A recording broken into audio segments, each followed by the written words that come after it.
Om Sai Ram, Shri Sai Ram, Jai Jai Sai Ram. Chapter 4 Sai Baba's first advent in Shirdi. In the last chapter, I described the circumstances which led me to write Sai Satcharitra. Let me now describe the first advent of Sai Baba in Shirdi. Mission of the Saints. Lord Krishna says in Bhagavad Gita that whenever there is a decay of dharma and an ascendancy of unrighteousness, I manifest myself for the protection of the virtuous and the destruction of the vicious, and for the establishment of righteousness, I manifest myself age after age. This is the mission of Lord and the sages and saints who are his representatives and who appear at appropriate times and work in their own way to fulfill that mission. For instance, when the twice born, that is, the Brahmins, the Kshatriyas, and the Vaishyas neglect their duties, and when the Shudras try to usurp the duties of other classes, when spiritual preceptors are not respected but humiliated, when nobody cares for the religious instructions, when everybody thinks himself very learned, and when people begin to partake of forbidden foods and intoxicating drinks, when under the cloak of religion people indulge in moral practices, when people belonging to different sects fight amongst themselves, when Brahmins fail to do Sandhya adoration and the Orthodox leave their religious practices, when yogis neglect their meditation, when people begin to think that wealth, progeny, wife, and their sole concern, and thus turn away from the true path of salvation, then saints appear and try to set matters at right path by their words and action. They serve us as beacon lights and show us the path and the right way for us to follow. In this way, many saints, namely Nivruti, Dhyandev, Muktabai, Namdev, Gora, Gonai, Eknath, Tukaram, Narahari, Narsibai, Sajan, Kasai, Savata, Ramadas, and various others did appear at various times to show the right path to the people, and so the present advent came as Sri Sai Baba of Shirdi. Shirdi, a holy tirth. The banks of the Godavari river in the Ahmednagar district are very fortunate, for they have birth and refuge to many a saint, prominent amongst them being Dhyaneshwar. Shirdi also falls in the Kopargaon Taluka or the Ahmednagar district. After crossing the Godavari river at Kopargaon, one gets the way to Shirdi. When you go 3 course, that is 9 miles, you come to Nimgaon, from where Shirdi is visible. Shirdi is a famous and well known as other holy places like Gangapur, Nrisimhavadi, Adumbar, and on the banks of Krishna river. As the devotee Damoji flourished and blessed Mangalveta, as Samrat Ramdas at Sajan as Sri Nrisimha Saraswati at Saraswati Vadi, so Sainath flourished at Shirdi and blessed it. Personality of Sai Baba. It is on account of Sri Sai Baba that Shirdi grew into importance. Let us see what sort of personage Sai Baba was. He conquered the sansar, which is very difficult and hard to cross. Peace or mental calm was his ornament, and he was the repository of wisdom. He was the home of Vaishnav devotees, most generous amongst all, the quintessence of all essences. He had no love for perishable things and was always engrossed in self-realization, which has his sole concern. He felt no pleasure in the things of this world or of the world beyond. His antarang was as clear as a mirror, and his speech always rained nectar. The rich or poor people were the same to him. He neither knew nor cared for honor or dishonor.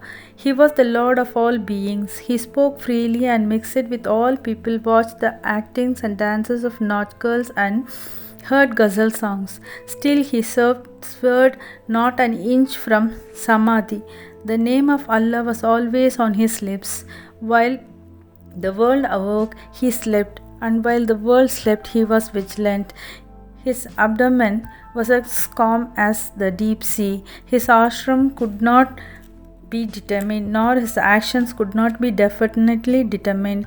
And though he sat in one place, he knew all the transactions of the world. His darbar was imposing. He told daily hundreds of stories still.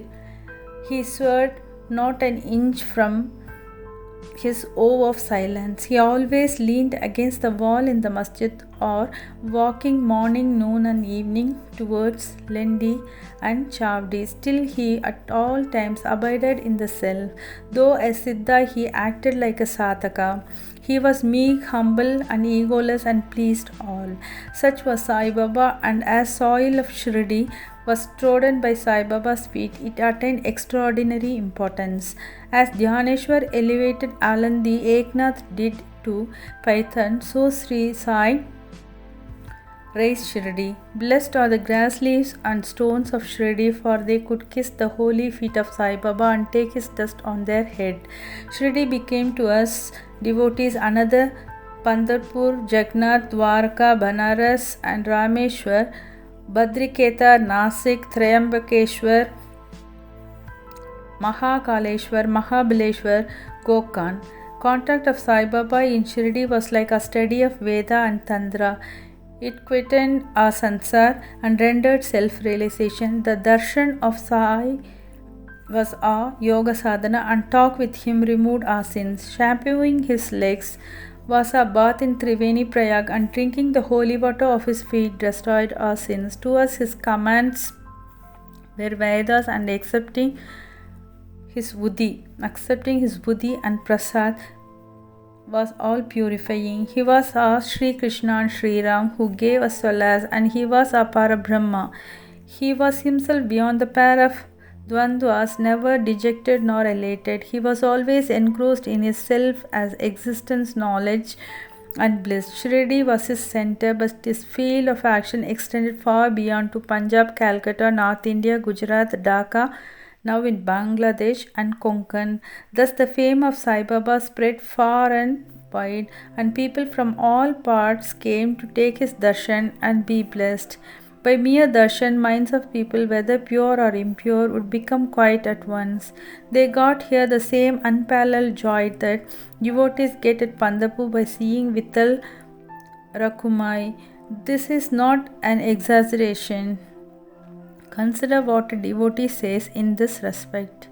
Dictum of Gauli Bua. An old devotee by name Gauli Bua, aged about 95 years, was a worker of Pandari. He stayed 8 months at Pandharpur and 4 months Ashada to Kartik, that is July to November, on the banks of the Ganges. He had an ass with him for carrying his luggage, and a disciple of as his companion. Every year he made his wari or trip to Pandharpur and came to Shirdi to see Sai Baba, whom he loved most. He used to stare at Baba and say, "This is Pandarinath Vittal incarnate, the merciful Lord of the poor and helpless." This Gauli Bua was an old devotee of Vithoba and had made many trips to Pandari, and he testified that Sai Baba was real Pandarinath. Vittal himself appeared. Sri Sai Baba was very fond of remembering the singing of God's name. He always uttered Allah Malik, and in his presence made others sing God's name continuously day and night for all 7 days of the week. This is called Nam Sapta. One he asked Das Ghanu Maharaj to do the Nam Sapta. He replied that he would do it provided he was assured that Vittal would appear at the end of the 7th day. Then Baba, placing his hands on his chest, assured him that certainly Vittal would appear, but for that the devotee must be earnest and devout. The Dankapuri of Dakurnath, the Pandari of Vittal, the Dwaraka of Ranchod is here. One need not go far out to see Dwaraka. Will Vittal come here from some outside place? He is here. Only when the devotee is bursting with love and devotion, Vittal will manifest himself here. After the Sapta was over, Vittal did manifest himself in the following manner. Kaka Sahib Dikshit was as usual sitting in meditation after the bath, and he saw Vittal in a vision. When he went at noon for Baba's darshan, Baba asked him point blank, "Did Vittal Patel come? Did you see him?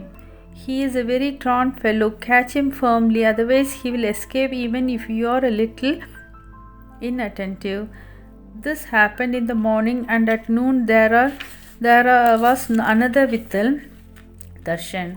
One hawker came there for selling 25 to 30 pictures of Vithoba.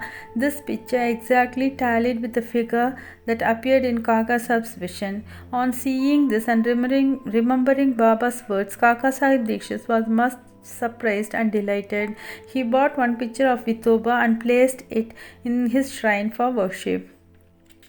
Bhagavantrao Sringsagar's story. How fond was Baba for Vittal worship, and it was illustrated in Bhagavantrao Sringsagar's story. The father of Bhagavantrao was a devotee of Vithoba and used to make various to Pandharpur. He also had an image of Vithoba at home which he worshipped. After his death, the son stopped everything, the wari, the worship and Shraddha ceremony, etc. When Bhagavantrao came to Shirdi, Baba, on remembering his father, at once said, "His father was my friend, so I dragged him here. He never offered Naivedya, and so he starved Vittal and me. So I brought him here. I shall remonstrate him now and set him to worship." Dasganu's bath in Prayag. The Hindus think that a bath in the holy Tirth of Prayag, where the Ganga and Yamuna meet, is very meritorious, and thousands of pilgrims go there at periodical times to have the sacred bath there. Once Dasganu thought that he should go to Prayag for a bath and came to Baba to get his permission for doing so. Baba replied to him, "It is not necessary to go so far. Our Prayag is here, believe me." Then, wonder of wonders, when Dasganu placed his head on Baba's feet, out flowed streams of Ganga Yamuna water from both the toes of Baba. Seeing this miracle, Dasganu was overwhelmed with feelings of love and adoration and was full of tears. Inwardly, he felt inspired, and his speech burst forth into a song in praise of Baba and his Leelas. In an Immaculate Conception of Sai Baba and his first advent in Shirdi, nobody knew the parents' birth or birthplace of Sai Baba.